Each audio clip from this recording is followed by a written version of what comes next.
OPPO K10 is the new budget phone by the company. If you take a look at OPPO's existing phone lineups in India, you will see the K10 stands out in just one aspect.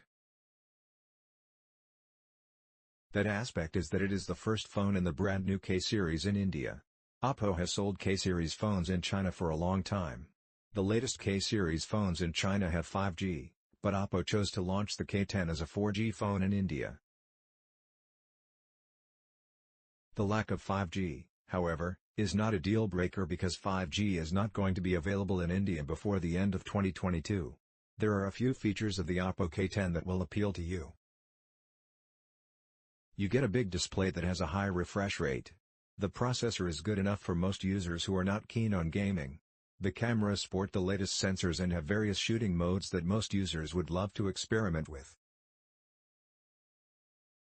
Finally, the battery inside the OPPO K10 supports fast charging technology, which people who are mostly on the go will appreciate.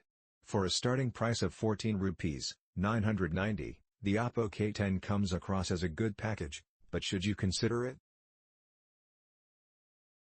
We spent some time with the OPPO K10 and here are our first impressions. OPPO K10 design and display. The OPPO K10 looks very similar to the company's A series phones, but the glow design is what makes it a little more appealing. This is more or less the same finish you will see on OPPO F series and Reno series phones.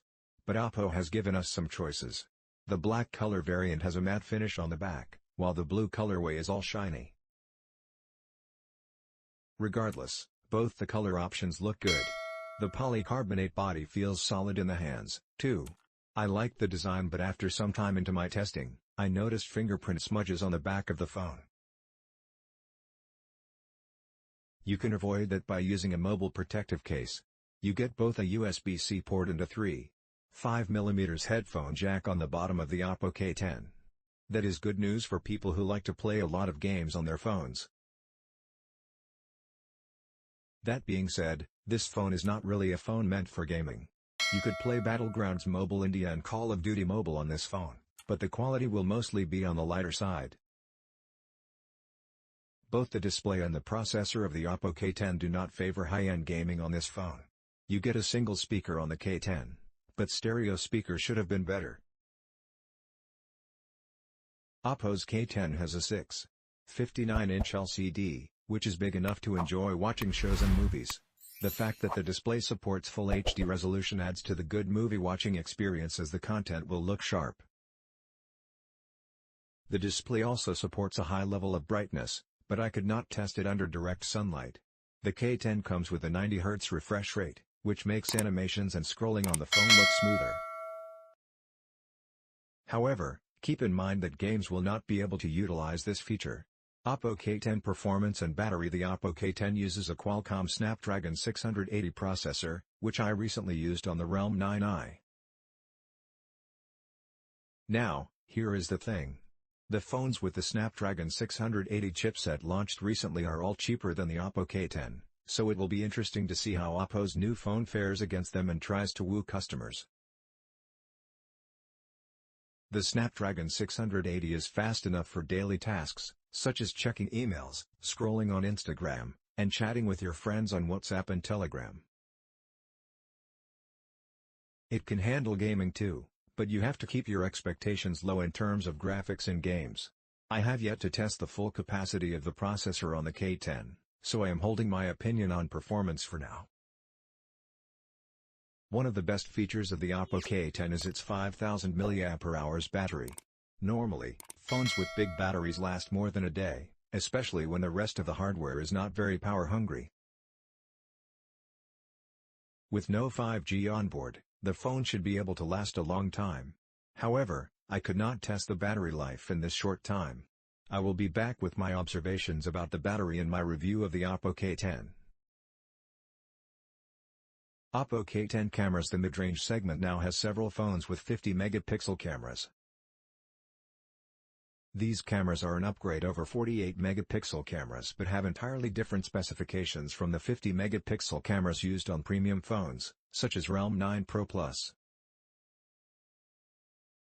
I took a few photos from the main camera and found they were decent enough for my liking. The details were ample in them, but the dynamic range could have been better.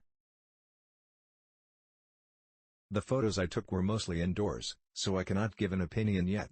Alongside the main camera, you also have a macro sensor and a depth sensor, which people who like to experiment with photos would appreciate. For selfies, the K10 has a 16-megapixel camera on top of the display. I will put the cameras on the K10 to test and tell you about them in my review.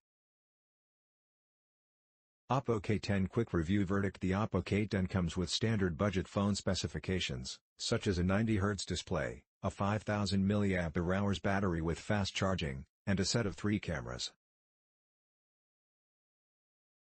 But it faces stiff competition in the market. At a starting price of 14 rupees, 990, OPPO K10 will have to make its case to entice customers, and it has a few tricks to do that. The design is good, the display is big, and the software is polished. If these 3 things are your priority, you will like the OPPO K10, even if it is a little more expensive than similarly spec'd phones.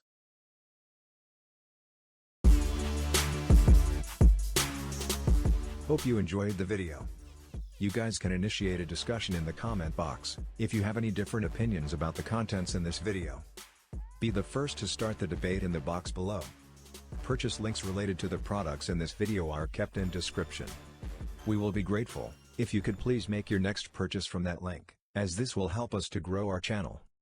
Good morning, good evening and good night, whichever part of the world you are from. Don't forget to subscribe to stay connected. I will assure you to make quality and interesting videos in future. This is Jason Peter, signing off.